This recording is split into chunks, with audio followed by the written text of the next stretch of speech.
What's up, team? Again, it's Mo back with the Big Rock version 3. Gonna walk through a quick step-by-step process on how I'm gonna change the pinion out. It's really easy. Arrma makes it super simple. It's a great design, genius engineering. So I'll walk you through it.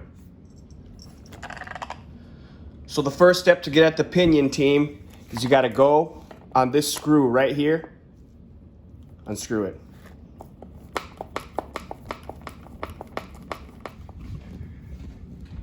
That undoes this strap right here. Okay, move that out of the way. That's key. Step one. All right, team, next step is to take this center drive shaft out. You want to push in like that, pop that bearing out, and then you want to pull it out. Sometimes it might get tougher. You might need to take it off like that, and then pull it out like that. You see that? And then to put it back together, it's pretty simple. Just make sure it lines up, and she's back together.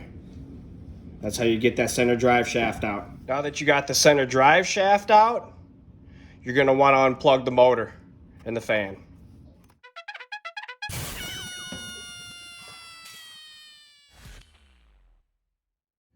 So to pop the motor mount off, this is actually this pull right here. You got to pull up on these two tabs. This is actually new for the version 3, which is nice because it allows you to get 2 fingers in there versus the version 2 where it's only 1 finger. And literally you pull up on the tabs. I stick a flathead back there behind here. Be very gentle, and you could just pop it right out of there. See that? So easy. And now, she's out of there. And you're ready to put the pinion in. So to get at the pinion, you got to remove these 3 screws right here. Okay? Starting with this one, then that one. Then you remove those 3 screws. So now you got those 3 screws out. Remove that. You got the pinion and the spur. Something that is new in the version 3 BLXs is this adjustable mesh.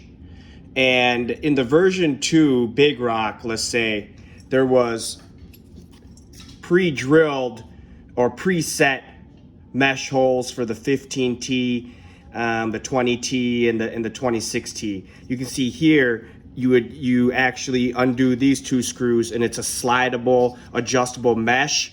And this is awesome because it actually allows you to run a variety sizes of pinions in the BLXs. So when you go to Horizon Hobby and you look at kind of the optional parts that are on the new BLX version 3s, there's a ton of sizes of pinions. So I'm sure you can make these things do insane speeds. So now you need to get at that pinion. I like to take the slipper clutch out. You just literally pull it out like that. Make sure you don't lose any of your bearings. Okay, there's a bearing right there. That's important. Right? So now that you got the pinion exposed with the slipper clutch out of the way, you want to undo this grub screw right there. Not sure if you can see it. Right? Make sure your hex is a tight fit. You're going to want to loosen up that grub screw and take that pinion off of there. Also, before you unscrew it, there's going to be a safety clip right here, right? Locking the pinion in. I like to take a needle nose, and if you just pop it like that, it will pop off this way, right? So you take the needle nose to the safety pinion, the little clip that holds it in, or that's kind of keeps it from moving forward, and you kind of crimp it with the needle nose, and it pops off that way. Okay, and that's critical, otherwise you're not going to be able to take the pinion off even if you loosen up the grub screw. I like to take this angle with taking off the grub screw. It just seems like it's a nice angle to go at. so nothing's in the way, and then your hex wrench can lay flat. You gotta be gentle. Make sure your hex is in there strong too. Otherwise you'll strip that screw and it's a sad day. So unscrew her like that.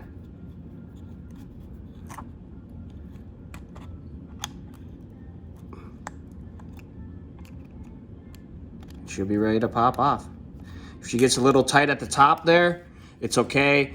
Grab like a needle nose or grab something to help pull it off, but this one is not. The factory 15T coming from there might be a little stiff to take it off of there. So just, be mindful of that on the tool you use to get the pinion off. I used like a flathead when it was tight, and I like pushed it up and it was fine. Just something to make note of when you take the 15T factory one off and replace it with whatever pinion you're putting on. So now you're ready to put the whatever pinion you're putting on. Make sure that this grub screw is put on the flat side, right? Make sure you tighten it on the flat side of the motor shaft. Otherwise it'll come loose, okay? It's pretty important. So then you're gonna put the pinion on.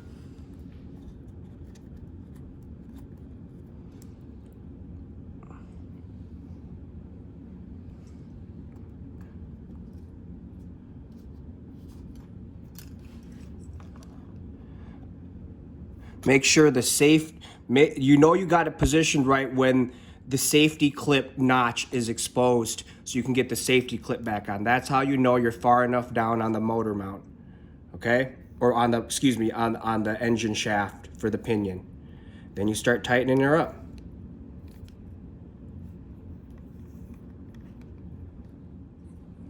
So now that you got the pinion on, right? I didn't put the safety clip back on, but it's your choice what you want to do there. So then you want to slide the slipper and spur back on. You want to make sure that pops in there. So you notice there's a space, right, where the pinion isn't hitting the spur, and that's because I was running a 20T. So there needed to be a bigger gap in the meshing. So what I'm going to do is I'm going to take and unscrew these two screws right here. Then I'm going to slide the 15T pinion over so it meshes with the spur. Apologize if the camera is a little tilted. I'm just doing this without a tripod or anything, so my angles might not be the best. So then you unscrew these, right? That's how you start setting up the gear mesh. Unscrew these. I think it's actually genius. This resembles kind of how you do stuff in the Notorious and in the Felony, this kind of sliding mesh, adjustable mesh. So boom, now it's loose, right? Slide her over.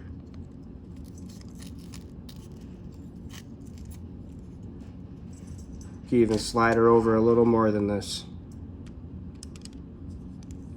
Loosen it up just a little more.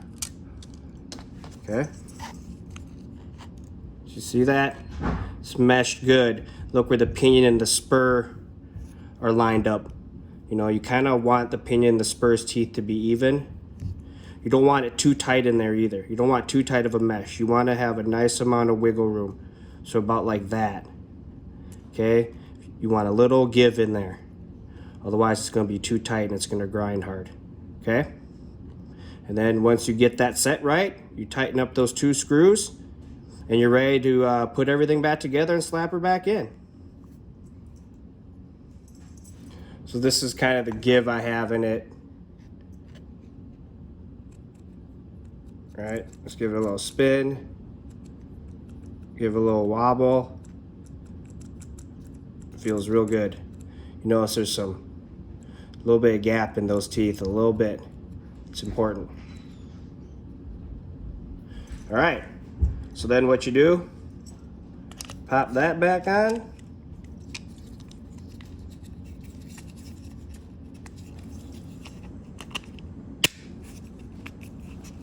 Just like that, and you pop those through 3 screws in and you tighten her up. So now that you got the motor mount cover back on, I always like to check the spur. And that's how you know if you're meshed right. If she's spinning too tight, too much tension, right, you know it's meshed too tight. If it's spinning too freely, you know it's meshed too loose. So I always like to run that little spin the spur test to make sure I'm meshed up correctly with the pinion. Now you're ready to put the motor mount back in. It makes these little notches. Get up here for you. Now that everything's lined up, Arrma has these little notches that you line everything up with. So then you make sure you get locked into that diff. And then literally you just have to push, boom, you're done. Makes a clicking sound. All right, so this is how you pop that drive shaft back in. You wanna put the front side in first over there. You wanna make sure this bearing lines up. It's spring loaded, so pop it like this. Get that bearing in there. Bearing has to be a little further away. Boom. See the bearing's not lined up? Push it down a little bit. Pop it in there. Boom. Drive shaft's back in. Okay? So then, now that you got the drive shaft back in, don't forget this little strap at the beginning. This thing's nice and easy. Take it right there. Slides right in. Okay? And you're pretty much done. Sorry team, had a rock stuck behind the motor mount, a mini pebble from all the speed tests, and I couldn't get this slid in nice and easy, but there you go. Now it's slid in nice and easy. Put the screw in the bottom where it came from. That screw for this spot right there. And then you're done. Make sure you got all your wires connected and you've successfully done a pinion swap, my friends. This is Mo. I hope you learned something today. Hit like, hit subscribe for more content like this. And I appreciate the time every time.